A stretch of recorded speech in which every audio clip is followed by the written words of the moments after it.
Olá, eu sou Eloni, trabalhadora do Centro Espírita Fé Maria e Associação Médica Espírita do Piauí.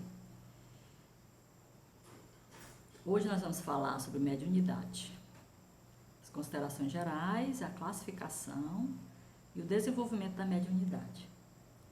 Para preparar esse material, usei as obras básicas, o Livro dos Médiuns, o Livro dos Espíritos da Gênesis, o Consolador, 2 livros da doutora Marlene Nobre, Obsessão em Suas Máscaras, O Dom da Mediunidade, o livro do doutor Décio André Júnior, Fisiologia Transdimensional, No Invisível, de Leon Denis, Grilhões Partidos, de Manuel Filomeno de Miranda, Roteiro, de Emmanuel, e os livros da coleção espiritual, A Vida no Mundo Espiritual, André Luiz, Emmanuel e Chico Xavier. Iniciamos com o conceito de médio. Médio é meio, significa intermediário. Kardec nos traz que todo aquele que sente, em um grau qualquer, influência dos espíritos é por esse fato médio, que é uma faculdade inerente ao homem, não constitui, portanto, um privilégio exclusivo. Todos possuem essa faculdade. E nos traz também que a influência dos espíritos é de todos os instantes, mesmo que não creia nele, sofre a sua influência. No livro No Domínio da Mediunidade, no capítulo 5, André Luiz nos traz que a mediunidade é inerente ao homem, como a capacidade de respirar, e cada criatura assimila as forças superiores ou inferiores com as quais sintoniza. Então, de acordo com o que nós cultivamos, desenvolvemos, nós atraímos espíritos, okay? Superiores ou inferiores. O Livro dos Espíritos nos traz que a capacidade mediúnica é simplesmente uma das funções psicofisiológicas do homem. Todos possuem, é uma capacidade a mais, é uma função a mais, né? Nós podemos ter a visão, a audição, o tato. Então, a capacidade mediúnica é uma função a mais, podendo ser enquadrada como um dos sentidos que o espírito encarnado utiliza a fim de manifestar e desenvolver-se. Isso está no Livro dos Espíritos. E a questão 27 nos traz a Trindade Universal, Deus, Perispírito e Fluido Cósmico Universal. E tudo que existe, a ciência descobriu, fluido cósmico universal é toda a matéria. Então, de tudo que existe, de conhecido no universo, só é apenas 4% através dos aparelhos que nós temos. Mais de 90% é totalmente desconhecido, nós não temos aparelhos com capacidade para identificar essa matéria. E o fluido cósmico universal é toda essa matéria. E o princípio inteligente, existem os co-criadores maiores, é quem pensa, é quem cria, e os menores, que somos nós. Nós somos dotados da cocriação, né? Podemos interferir na obra divina através do pensamento contínuo, que atua sobre o fluido cósmico universal. O pensamento contínuo possui a característica da indução mental. Nós podemos interferir, dizendo que nós podemos interferir uns sobre os outros. Daí a sustentação dessa grande teia da vida, em que uns se reflete sobre os outros. O que pode nos fazer felizes ou infelizes. Depende do que nós construímos ao pensar. Nós conseguimos essa capacidade do pensamento contínuo há mais ou menos 200 mil anos. Nós recebemos essa capacidade. Segundo o livro Evolução em 2 Mundos. Leon Denis nos fala que existe uma multidão de espíritos nos cercando, sempre ávido de se comunicar conosco, querem comunicar, querem trocar ideias. E essa quantidade de seres no plano extrafísico, Emmanuel nos traz no livro Roteiro. Ele fala que são mais de 20 bilhões. E o livro O Brilho da Vida Eterna nos diz que nós só vemos 1/8 do que existe ao nosso redor. E o perispírito, enquanto desdobrado, ele vem em 360 graus. Né? Então, nós vemos muito pouco. A nossa capacidade de visão é muito reduzida. Então, nós somos seres sociáveis, vivemos no plano extrafísico da mesma forma que vivíamos aqui. Levamos virtudes e vícios, amores e desafetos. Tudo que nós gostamos de fazer aqui, enquanto encarnado, nós levamos para o plano espiritual. Então, é importante nós educarmos as nossas atitudes, os nossos sabores, os nossos gostos, nossos hábitos. E nós vivemos em simbiose. Todos vivemos em simbiose. que é a associação. Essa simbiose pode ser útil ou parasitária. Todos nós estamos imersos nesse imenso fluido cósmico universal, como uma grande piscina, né? Como nós vimos na questão 27, tem a trindade universal, é Deus, o princípio inteligente, que somos nós, e o fluido cósmico universal. Quem manipula o fluido cósmico universal é o princípio inteligente, somos nós que criamos. Bem, todos nós vivemos imersos nesse fluido cósmico, independente do tempo e do espaço. Não existe barreira entre os corpos energéticos. E a comunicação ocorre pelo pensamento carreado de sentimentos.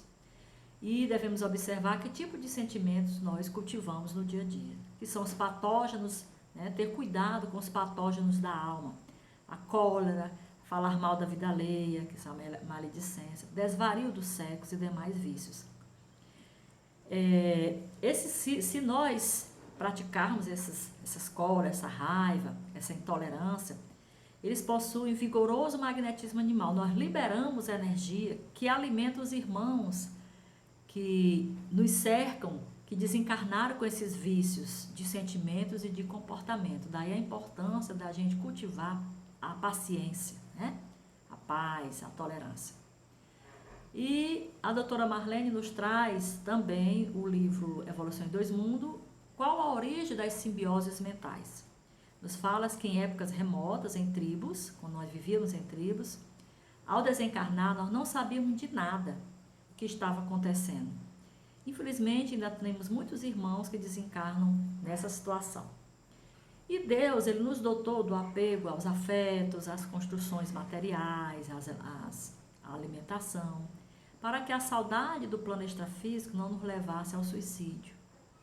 Então, ao desencarnar, nós ficávamos ao redor dos nossos afetos para usufruir de tudo que conquistáramos. A alma amedrontada diante da morte vale-se da receptividade do que eles choram a perda e demora-se nos nossos lares, demora-se colada aos que amam. Essa simbiose, né, você fica pensando, chamando a pessoa mentalmente, pode servir de proteção contra o assalto de espíritos ainda mais deprimentes, mas também impede o progresso do desencarnado, porque ele fica ali e ele impede esse progresso e garantiria a sua renovação enquanto ser imortal.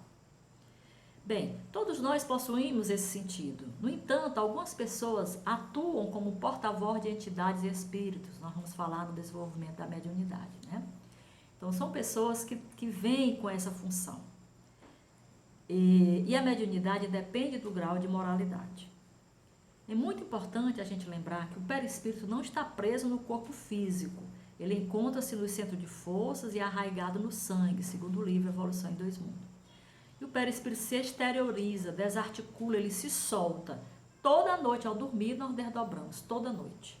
O perispírito sai e vai para os locais energéticos de nosso interesse, buscando os prazeres e o que nós procuramos no dia a dia.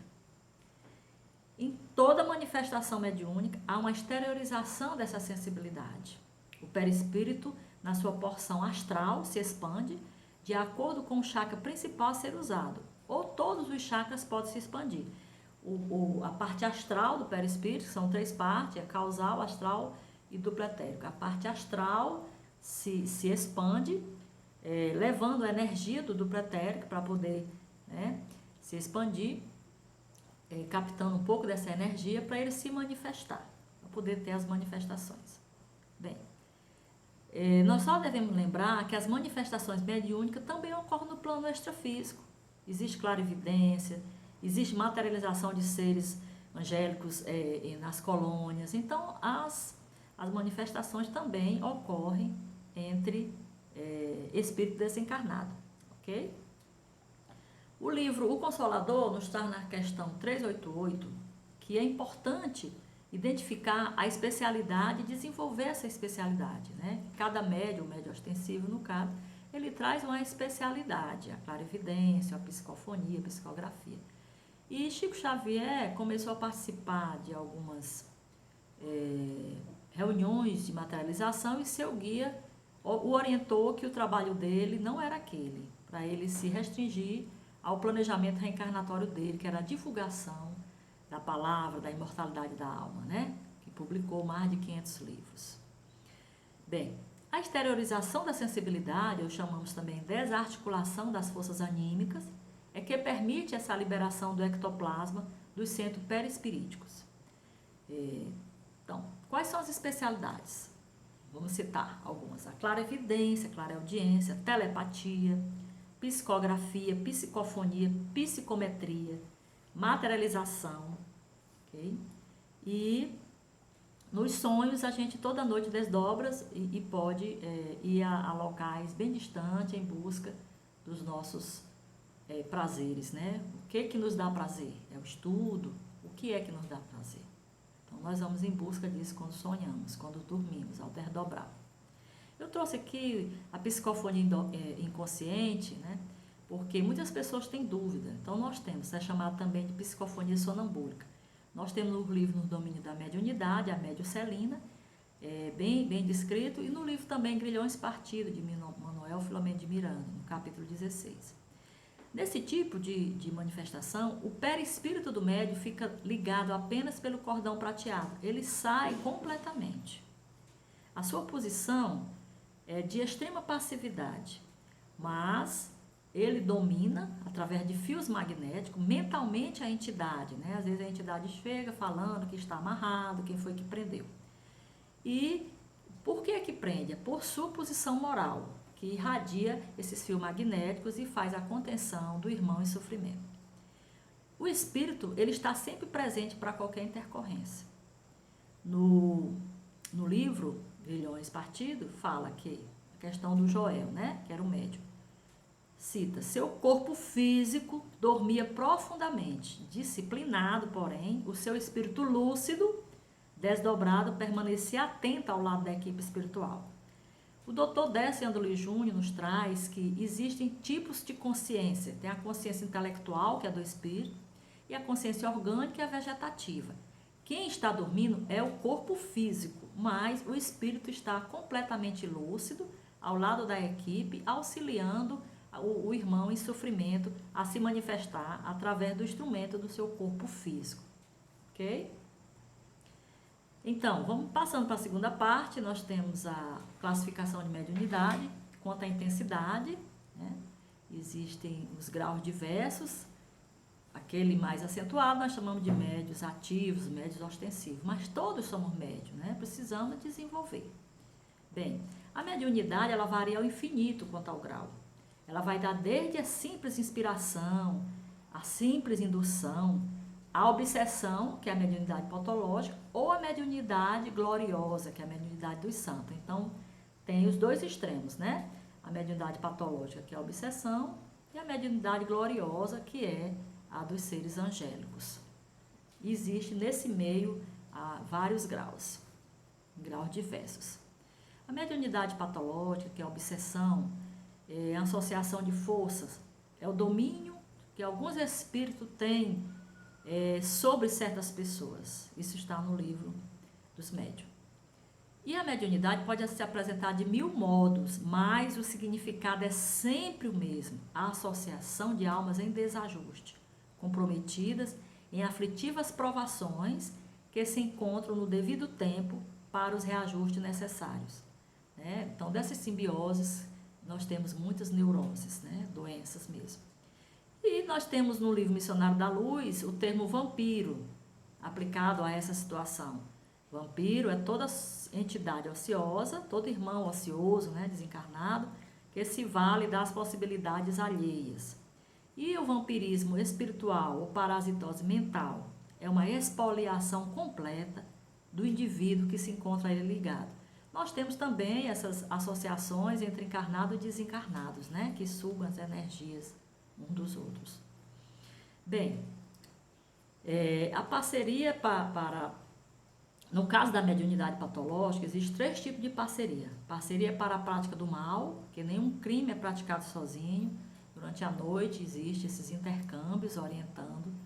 A parceria para os atos nocivos, que são os vícios. E a parceria para a vingança, né, que é onde a obsessão é mais conhecida.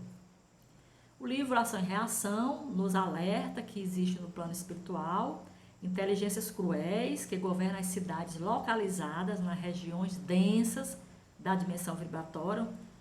Ensino como deve fazer as obsessões. Existem escolas de vingadores, né? O livro Ação e Reação nos apresenta essa importante informação. Eles são orientados como fazer a obsessão. Bem, seja qual for o tipo de obsessão, as suas raízes estão fincadas no passado, né?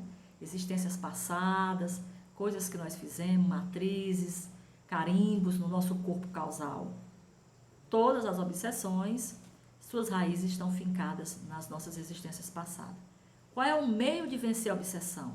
Humildade perante o perseguidor, com mudança de conduta e cultivo da lei universal do amor. O obsedado tem que doutrinar o irmão obsessor. Como é que ele vai doutrinar? Pelo exemplo. Pelo exemplo de sua conduta, por busca de hábitos saudáveis, você vai ajudar aquele desafeto que anda sempre com você. Em qualquer circunstância, a única resposta construtiva é perdoar e trabalhar. Doutora Marlene nos traz essa orientação no livro Obsessão e Suas Máscaras.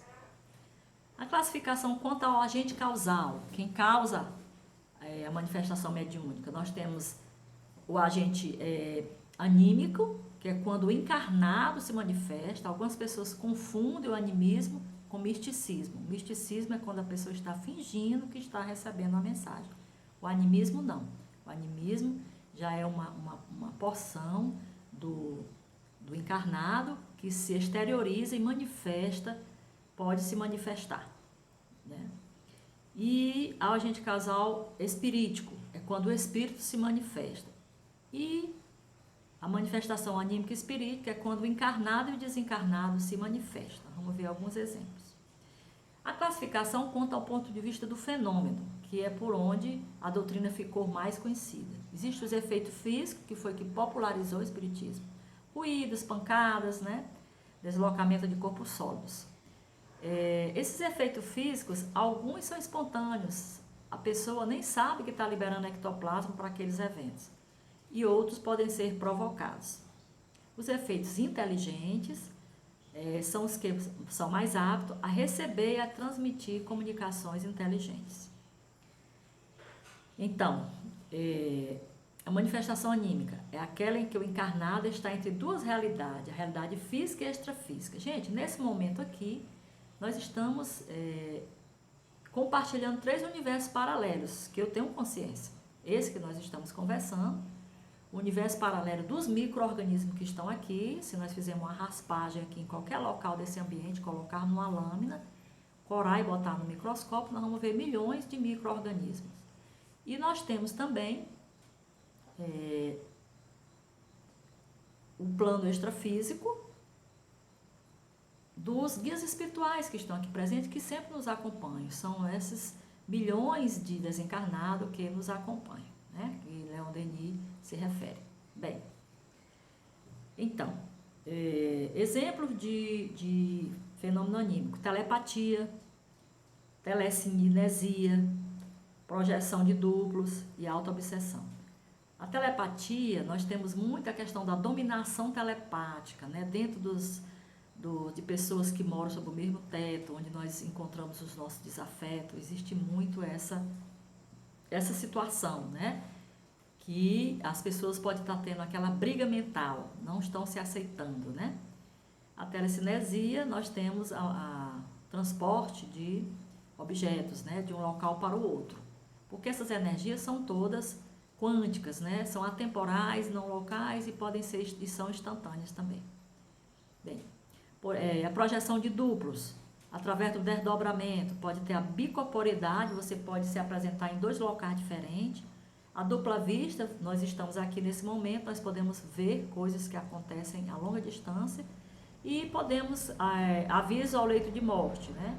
O espírito pode se desdobrar e avisar algum parente que está no momento de sua partida. Então, o espírito se desloca no espaço e no tempo, indo a locais onde eventos estão ocorrendo, eventos que já aconteceram ou eventos que irão acontecer, né? Como nós falamos, são fenômenos quânticos, são atemporais, não locais, ok? O livro dos médiuns, na segunda parte, faz uma pergunta: as comunicações escritas ou verbais podem ser também do próprio médium? Sim, né? Nós temos exemplos da fixação mental, um caso citado no livro também, no domínio da mediunidade. A médium começa a manifestar uma língua diferente, mas não é por nenhum espírito que esteja próximo a ela, é por uma personalidade que ficou muito marcada, cristalizada, que ela viveu há 1000 anos atrás. Então ela manifesta essa personalidade no momento presente, falando outra língua, trazendo outras informações. Nesse caso, o impacto do parto não foi suficiente para dar o esquecimento dessa vida, né?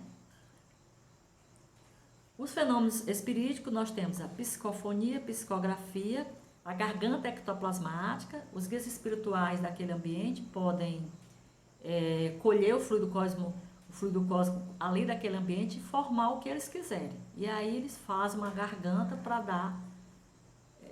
dar uma mensagem.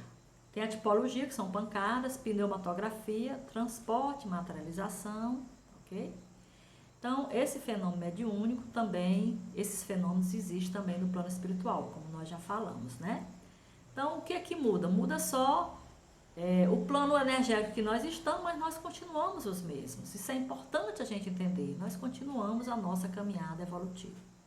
E o fenômeno anímico espirítico são as simbioses em vários graus.